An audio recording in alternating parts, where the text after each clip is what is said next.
Muito bem, meus queridos, estamos de volta para mais uma aula. Olha só, hoje nós vamos falar especificamente sobre questões da aula de ovinocultura, isso mesmo, processos, todos os processos, etapas, uma por uma.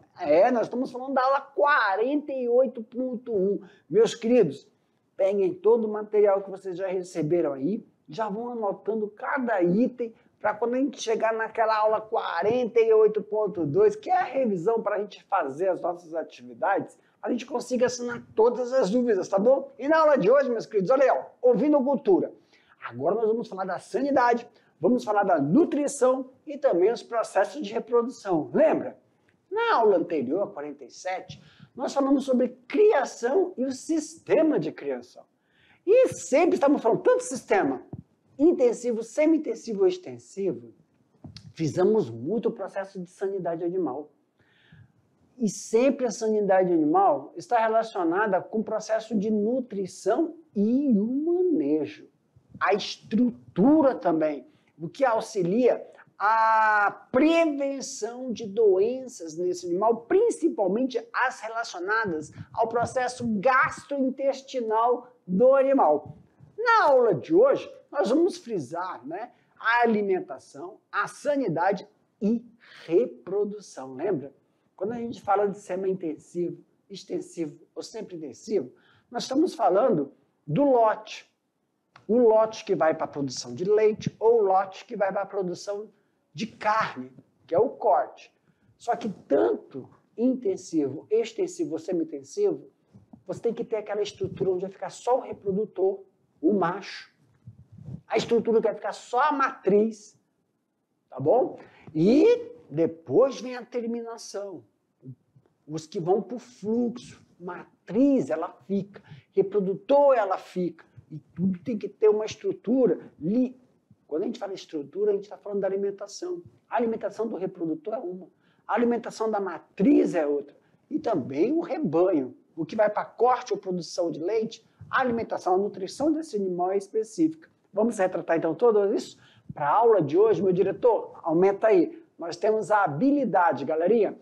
A habilidade 10, né? Avaliar com oportunidades de conhecimento e recursos relacionados à ciência da natureza podem ser utilizados na concretização de projetos pessoais e produtos, considerando as diversas tecnologias disponíveis e os impactos socioambientais. E também tem a habilidade 12, desenvolver projetos pessoais ou produtos utilizados na ciência da natureza e suas tecnologias para formular propostas concretas articuladas com projetos de vida. Então vamos lá, manejo alimentar. Manejo alimentar. Professor, oi, o que envolve o manejo alimentar? Para um rebanho comercial com aptidão para produção de carne e lã, que exige muito animal, é necessário possuir uma área grande. Pessoal, primeiro aqui, lembra, não é descartado, né, o extensivo, mas tem que lembrar que o nosso rebanho é um rebanho deslanado. Então, quando a gente fala lã, a gente descarta lã e utiliza o couro. E tem que lembrar uma coisa, nós não falamos muito sobre o processo de ectoparasitoses, né? Ectoparasitoses, tem que tomar cuidado porque ele vai depreciar o material e não só a ectoparasitose, mas também ferimentos na hora que você está fazendo o manejo do casco do animal, que tem que ser reparado, refeito esse casco do animal, e ferimentos que podem depreciar o produto.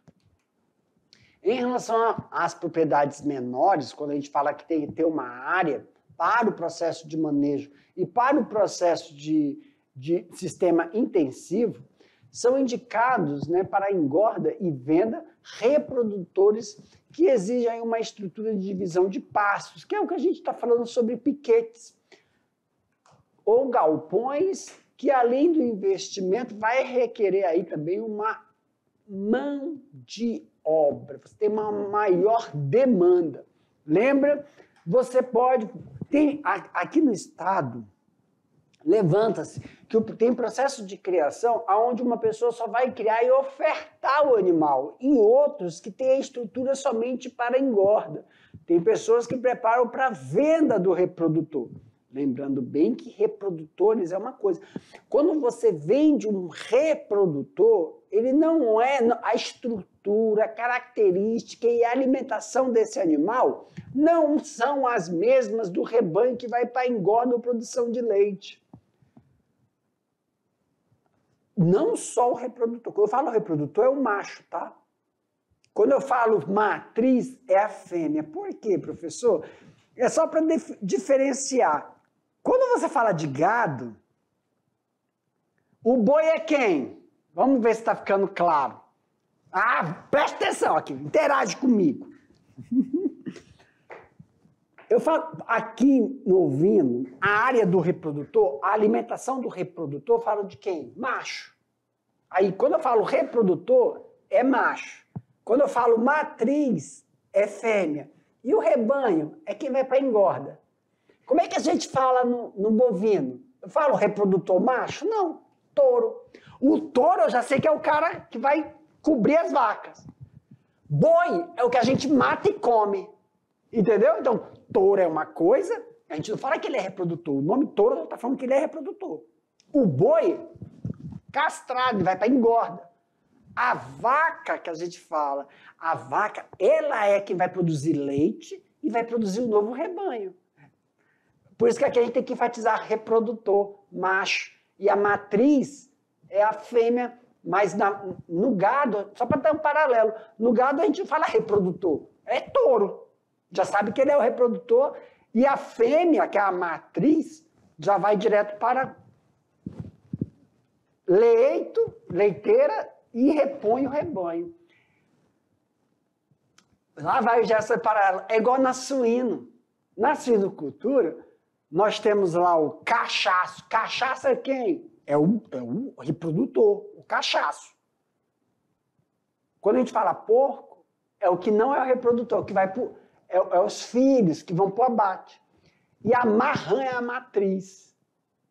Marrã. Então, só para esclarecer, para a gente falar paralelo, para saber de que. Por que é importante? Porque a alimentação, porque o manejo que a gente faz nos reprodutores, macho e fêmea, e a estrutura é diferente. Tá vendo? Aqui, ó, figura 1. Essa aqui, ó.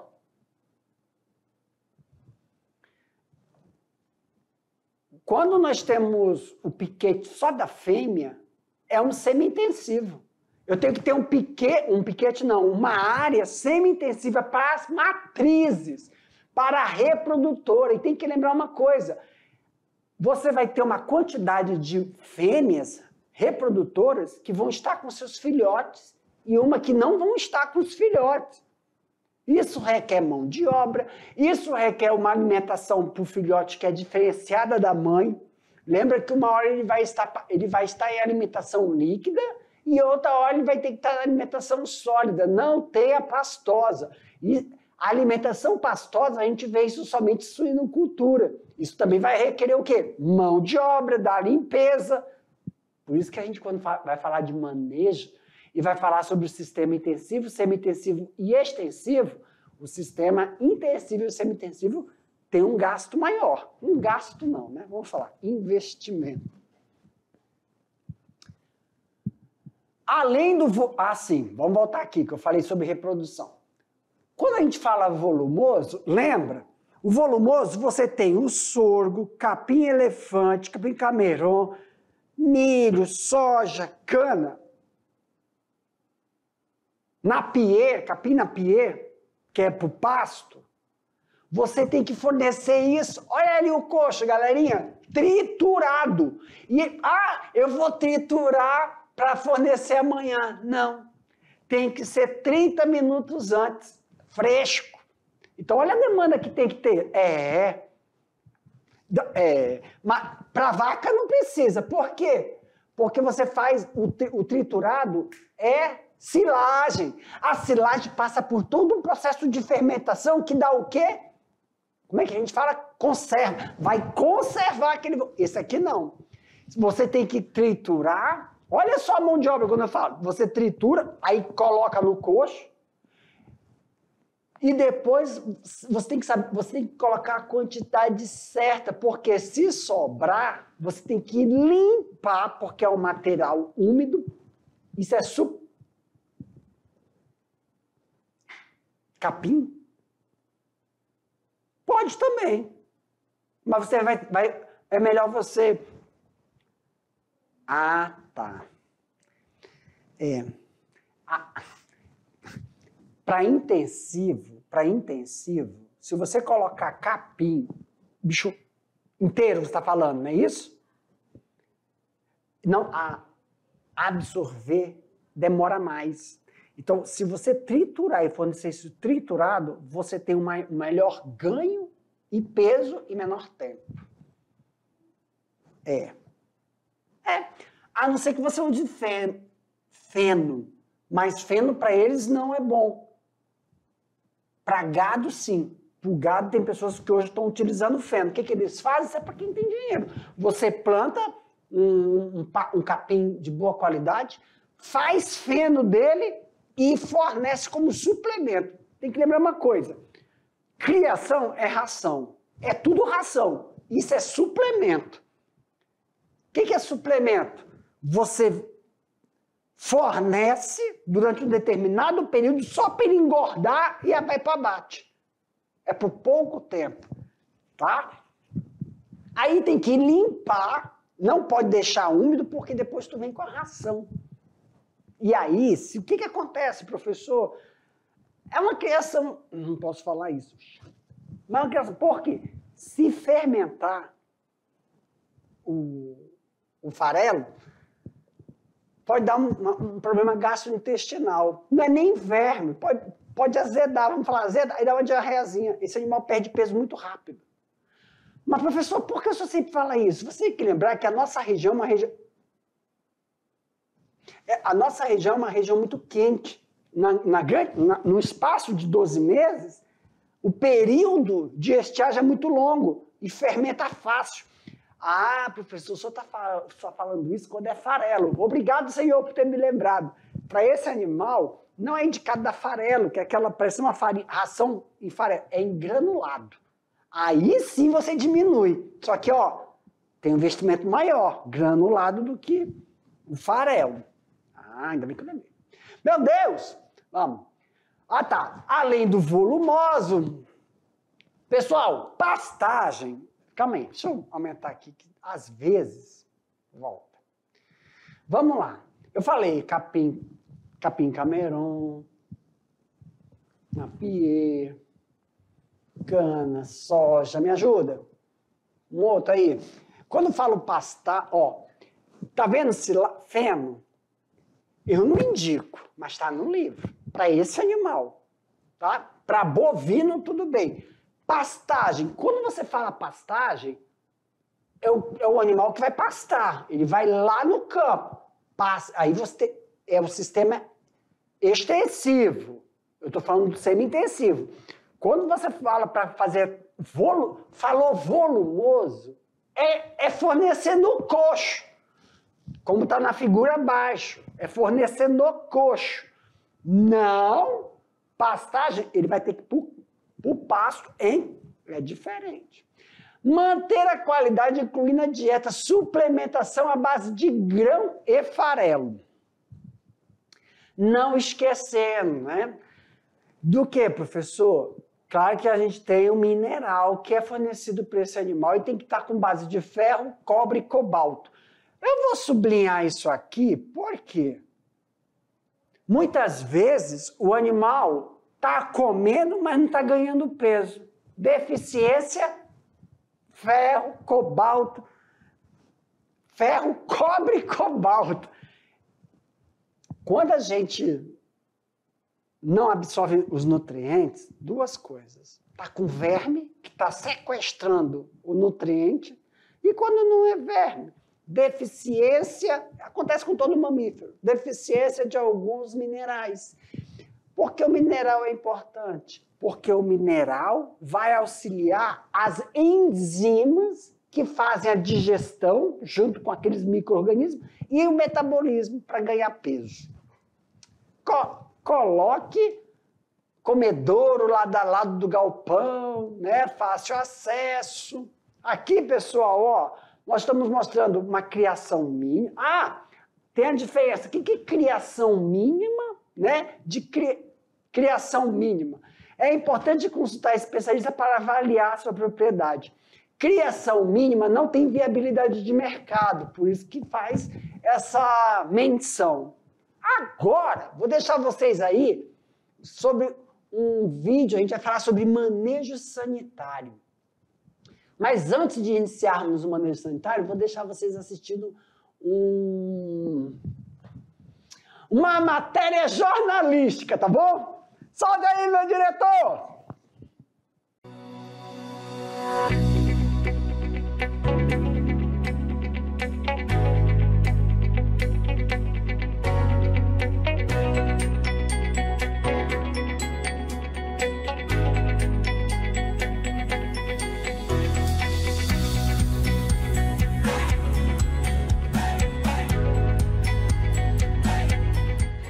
Vamos saber sobre os cuidados na criação de ovinos e caprinos, principalmente na nossa região. É necessário para que se tenha animais fortes e saudáveis. As ovelhas e as cabras fazem parte da mesma família, Bovidae em latim. São parentes dos bois e vacas. São animais ruminantes, capazes de digerir grama e com 4 estômagos cada um. Os primeiros ovinos e caprinos foram introduzidos no Brasil pelos colonizadores portugueses, na época do descobrimento, juntamente com os primeiros animais domésticos, isso por volta de 1535. E hoje, o país concentra o 22º rebanho mundial de caprinos e o 18º maior rebanho de ovinos do planeta. Mas você sabe a diferença entre eles? A cabra é a fêmea do bode e o filhote deles é chamado de cabrito. O carneiro é o macho da ovelha e juntos geram os cordeiros. Mas assim como toda a criação, a ovinocultura requer cuidados para que os animais não adoeçam e nem tragam prejuízos ao criador. Eduardo Gilsbert é veterinário e criador há mais de 11 anos. Explica a importância da tosa e da limpeza do casco. Certo. O casqueamento é importante ser feito na nossa região, ainda por conta da umidade que tem o nosso solo. Isso favorece muito o crescimento do casco e acúmulo de resíduo também nessa região, onde algumas bactérias oportunistas se acumulam no casco dos animais, causando algumas doenças, né? Entre elas tem o Fort Rot, que é a podridão do casco, que acomete os animais e, consequentemente, pode levar o animal à morte. Ele deixa de pastejar, ele abre a porta de entrada para outras bactérias, né? E o animal se debilita e vem a morte porque ele para de se alimentar, fica mais deitado, não anda, pode dar bicheira, pode dar miase também. E esse manejo ele é feito rotineiramente, né? Fazendo o casqueamento com auxílio de um canivete ou então até mesmo uma tesoura própria para o casqueamento e fazer o uso de produtos antissépticos, como sulfato de cobre e alguns outros produtos que tem já preparado no mercado.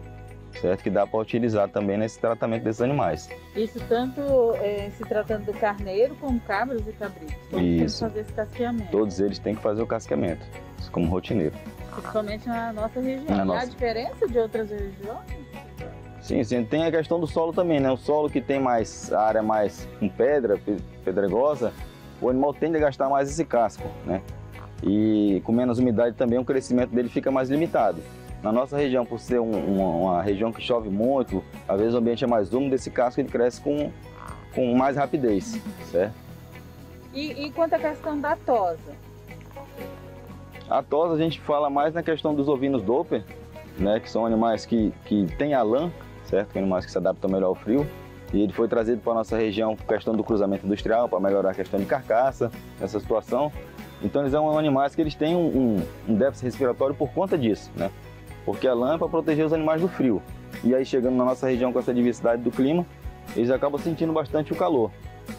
E a gente acaba fazendo essa tosa para poder dar um conforto térmico melhor para esses animais, né? Que ela é feita nas regiões sul, ela é realizada mais para poder a venda da lã mesmo, né? A nossa região quase não tem procura de venda de lã nem comércio para isso. Então a gente faz só mais a tosa para minimizar que os animais fiquem levando sementes de erva daninha para outras pastagens, que eles acabam propagando isso, né? Eles acabam essas ervas daninhas, a semente agarrando na lã dele, e ele começa a levar para um pasto, para o outro, e acaba jogando essas pragas em toda a propriedade. Eduardo lembra ainda que a retirada do chifre é proibida. A discórnia, né? A discórnia ela foi proibida por lei pelo Conselho de Medicina Veterinária, então esse processo não é mais realizado. Nem a discórnia, nem o corte de cauda que eram realizados nesses animais de lã, né? Para evitar que acumulasse fezes, resíduos de parto, sangue, urina, essas coisas, foi proibido também. Então é necessário uma limpeza. Fazer a higienização e manter sempre tosada essa região. E a questão do chifre das cabras e dos cabritos? Também não pode mais ser realizado, foi banido isso, não pode mais porque é mutilação animal. Aqui é a questão de manejo, o que vai ter que ser feito? Vai ter que separar os animais por lotes, né? As cabras adultas, que geralmente tem cabras que são dominantes, separar animais adultos com adultos por categoria, para minimizar o risco de briga, de trauma entre eles, né? E a questão que a gente fazia antigamente do corte do chifre era para evitar justamente essas lesões que os animais ficavam. Na hora de competir por alimento, as cabras de chifre batiam uma na outra, então machucava, às vezes vinham realmente a quebrar os animais, os mais novos não se alimentavam, então tinha essa competição por alimento, e aquele que tinha um chifre maior, ele acabava dominando e ganhava aquele território, né? Então o manejo mais era para isso, para minimizar essas competição por espaço. A discórnia no animal adulto era feito um processo cirúrgico mesmo, com a retirada cirurgicamente. E quando é um animal jovem pequeno, a gente pode se fazer com o uso de ferro quente ou até mesmo com uma pasta que já vem específica para isso, para inibir o crescimento do botão ali do chifrinho dele.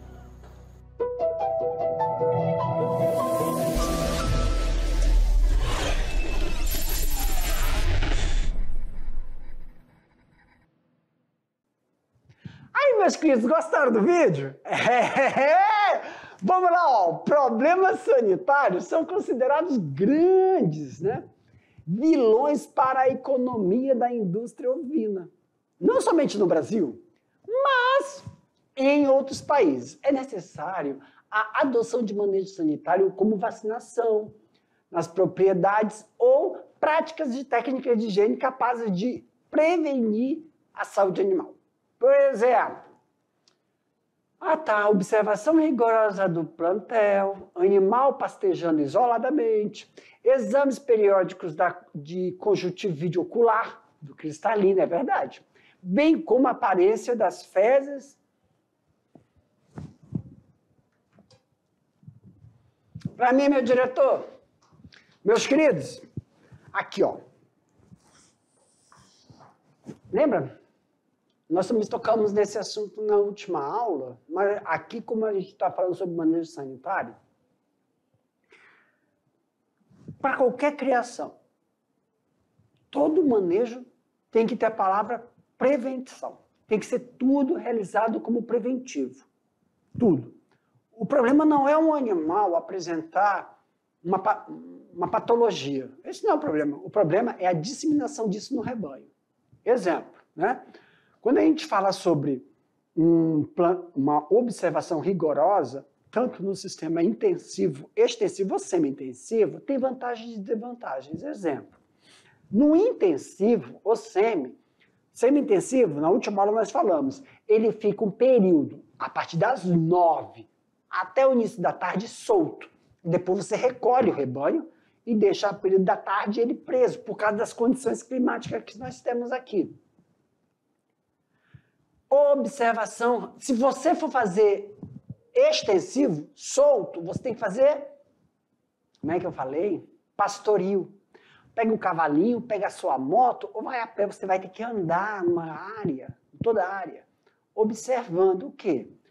As fezes desse animal. Por isso que a vantagem de um sistema fechado, qualquer alteração nas fezes, você tem como identificar o animal, porque ele fica sujo no início. E qual é o problema, professor, de ele estar solto? Porque pode ocorrer a disseminação. Se tiver fezes contaminadas com ovos de vermes, o outro animal vai lá e come, porque eles têm esse hábito. Isso pode, ou então, na pastagem, está contaminada, ela vai lá e come e se auto-infecta. Isso pode disseminar no rebanho vermes ou parasitose. Então, se você tiver um sistema fechado, tem como você observar e isolar esse animal e fazer o tratamento isoladamente. O que hábitos tem a ver? Custo. Se você for fazer o tratamento com um animal, é uma coisa. E você retirar ele do rebanho para não ocorrer disseminação. Vai pegar um rebanho de 150 cabeças, todos com diarreia, ou com alguma parasitose, ou problema gastrointestinal, para ver o custo que isso dá. Não só com pagar veterinário, mas com o tratamento e o processo, se for feito na caixa d'água, ou qual é a localização, se é no coxo, ou a contaminação da área. Então, se você fizer uma prevenção, você minimiza isso. Outra coisa, antes que eu esqueça aqui, não é só verme, é a observação. O sistema fechado, eu não estou falando que é o melhor, mas se você for um sistema extensivo, você vai ter que andar, você vai ter que pastorar, você vai ter que observar. Quando a gente fala assim, observação. Animal apático. Sabemos que os animais têm eles são animais ativos, então não é igual a vaca que fica, outras criações que deitam para ficar ruminando. É igual o suíno, quando você fazer o manejo alimentar, manejo de higiene, observar se o animal está um pouco apático, e separa logo esse animal para fazer algum exame clínico. Observação também aqui, que a gente está falando do exames periódicos. Por quê, professor? Muito problema, nós estamos observando muito problemas de contaminação em relação a vermes e através do ocular você consegue fazer esse tipo de observação e intervenção, que é muito corriqueiro no processo de criação, tanto de ovino como de caprino. Não é muito difícil você encontrar, por exemplo, criadores que fazem essas duas produções, o ovinocultura ou caprinocultura, mas não é muito recomendado por causa das doenças que estão relacionadas a essas duas criações, tá bom? Mas, claro, vamos deixar aqui sempre fazer os exames periódicos, as vacinações e também a cada 3 meses ou 6 meses, dependendo do histórico, né, consultas com veterinário ou engenheiro agrônomo na propriedade. Aumenta aí a tela, meu diretor. A tela, meu diretor. Aumenta aí para nós. Tudo bem. Passar aqui, sempre falando assim, também tanto de ovino ou na produção, a gente vai ver como é que são feitos esses exames, tá bom? Aumenta a tela aí para nós, por favor. Aê! Então, olha só, tosse e corrimento nasal também é uma característica que tem que ficar observando o animal, né? Geralmente, né, indicam vermes pulmonares ou presença de larvas, moscas nas fossas nasais, tá bom? Os sintomas: orelha caída, cabeça inclinada para os lados e o andar cambaleante. Então, sempre observar a atividade desse animal no rebanho, tá? Andar clauditante pode indicar também um processo de inflamação da unha. Lembra que eu falei que tem um manejo de reparação do casco? Isso dá muito problema, então você tem que fazer esse manejo contínuo da reparação. Olhos secos, geralmente, é estágio febril, lacrimejamento, índice de oftalmia contagiosa, olhos afundados, vítreos, né? Ou então brilhantes, aponta uma enfermidade grave. Queda na lã ou no pelo, lembrando que a nosso rebanho é um rebanho deslanado, sarnas e verminose. Processo de manejo de higiene nas instalações. Primeiramente, os detalhes da construção e depois a limpeza é desinfecção do local, lembra? Sempre vamos realizar o quê, professor? após o término do lote, quando ele vai para o abate, você faz a limpeza e fica aí, pelo menos, pessoal, de 3 a 4 dias em descanso, quer dizer, sem nenhum novo plantel, tem que descansar a instalação. Isso é utilizado muito no sistema de engorda. Professor, precisa desse tempo todo? Pessoal, se não tiver histórico de patogenicidade dentro do local onde o novo rebanho ficará, não tem tanto problema, mas pelo menos 48 horas para poder baixar o nível de ação dos produtos utilizados, tá bom? Retirada do esterco a cada 15 ou 30 dias. É um manejo, lembra? Isso é no sistema intensivo de engorda. Se utilizar aprisco, você faz essa limpeza embaixo do aprisco e tem o processo, né, de inclinação para escorrer não só as fezes e a calha de captura também da urina. Professor, lembra que o senhor falou, ovinocultura não se utiliza muito aprisco. Os apriscos só são no sistema de caprinocultura. O que a gente faz? Quando recolhe esse rebanho, o processo de limpeza a cada 15 a 30 dias vai depender também da quantidade do rebanho que você tem em sistema intensivo. Para desinfecção, usar fenol a 3%, amônia quaternária 4% e cloramina a 4% e cal virgem no solo. Aí é indicado 10 gramas a cada 50 metros quadrados. E a higiene dos bebedouros e comedouros também é essencial para evitar as fases em relação fezes e terras em seu interior. Pessoal, o coxo, lembra, nós temos 2 tipos. Um tipo é para fornecer ração, o outro coxo você faz o mineral. E sempre o mineral tem que estar para dentro do aprisco. O mineral vai estar dentro do sistema intensivo.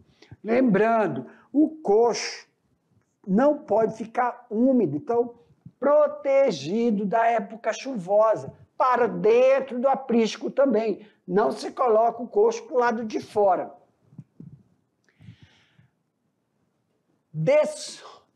Desolha, né? Tosquiar, ou também retirar ao redor dos olhos. Cacareio, tosquia do ubre e períneo das fêmeas antes da primeira ou na estação de monta, que é o processo de reprodução. Desinfecção do cordão umbilical. Aparo dos cascos para não prejudicar os aprumos, né? E evitar a podridão dos cascos, principalmente no período chuvoso ou áreas alagadiças, ou em animais confinados. Esse aparo do casco, pessoal, é de suma importância. E aí você tem que fazer um processo, um esquema para fazer esse manejo já em todo o rebanho. Claro que tem a sua indicação, isso é feito antes do período chuvoso, isso é feito também em relação à quantidade de animais ou às situações de pastorio. Onde que se faz mais isso, professor? Sistema extensivo. Sistema extensivo tem essa demanda de fazer esse aprumo dos cascos. Manejo de reprodução. Aqui, ó, reprodução. Um filhote por parto, lembra? Deixa eu logo... Aqui, ó. São 152 dias, né? 152 dias. É um filhote por parto.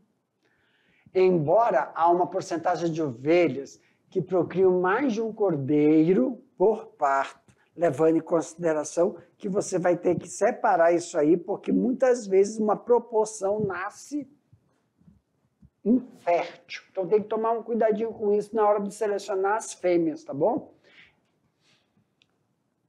Retorno. Os filhotes podem ser desmamados a partir dos 45 dias de vida. Então vamos lá. Lembra do período que eu falei para vocês? Toda vez que você for realizar o espaço onde esse animal vai ficar, quer dizer, com a mãe, então você tem uma demanda de 45 dias que o filhote estará com a mãe. Então, na hora do manejo alimentar, são 2 procedimentos que você tem que fazer. Na hora do manejo de limpeza, são 2 procedimentos, até a realização desse desmame. Ah, professor, tem a situação de inserção de creche? Perfeito.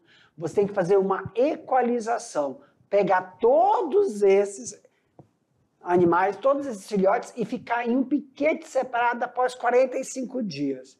Esses animais de 45 dias vão estar prontos para ir para o sistema intensivo somente aos 6 meses após. 6 meses após o desmame. Cobertura, manejo de reprodução dos machos, que é o processo de otimização. O ato de fungar, reação de Fleming, que é quando ele começa a vamos lá. Quando o animal emite o som, e quando o porco faz isso, sabe o que é? O porco, o macho, o cachaço, quando conhece que a fêmea está no cio, ele não precisa estar junto com a fêmea.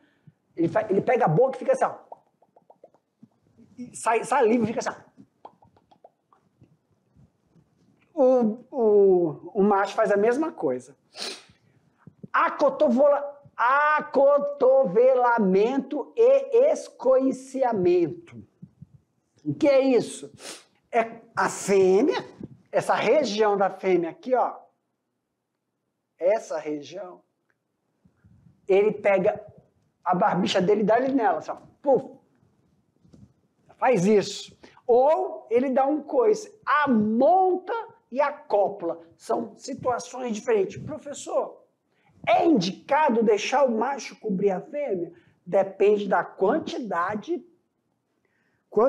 de matrizes e o proporcional que você consegue otimizar. Então, o que se faz hoje? É um paralelo com a bovinocultura. Se extrai o sêmen do macho e você faz inseminação nas fêmeas, mas para isso aí, pessoal, para mim, diretor, meus queridos, para o processo de reprodução, vamos lá, deixa eu voltar aqui. O processo de reprodução é indicado você, no seu sistema, fazer, então, o processo de inseminação artificial. Aqui. Você tem uma quantidade de animais que vão entrar, depois de 152 dias, em parto. Então, todos os manejos que são realizados já fica preparado para aquela semana. Não estou falando que no mesmo dia as fêmeas vão parir, mas depois de 152 dias, elas vão começar, naquele período, a ter os filhotes. Então, você tem um cronograma já esperado e, claro, o fluxo. Se você consegue fazer a sincronia dessas fêmeas, você vai ter um fluxo de um rebanho sendo reposto. Só que tem um entrave aí. Qual é o entrave? É você otimizar isso, porque no gado, na suinocultura, já está padronizado. Na ovinocultura e na caprinocultura, você consegue sincronizar, mas tem que tomar muito cuidado por causa do peso do animal, porque o processo fisiológico está relacionado ao ganho de peso desse animal para que ele possa conseguir fazer todos os processos de ovulação, tá bom? Então tem esse entrave aí. Tem como você fazer? Sim. Vai ter uma aula só específica para reprodução artificial, que é o processo de você manter o fluxo dentro do rebanho, tá bom? Galerinha, com isso aqui a gente finaliza a nossa aula, mas daqui a pouco a gente volta para fazer aquele bate-bola, jogo rápido, para poder fazermos as atividades, ok? Aguardo vocês. Tchau, tchau.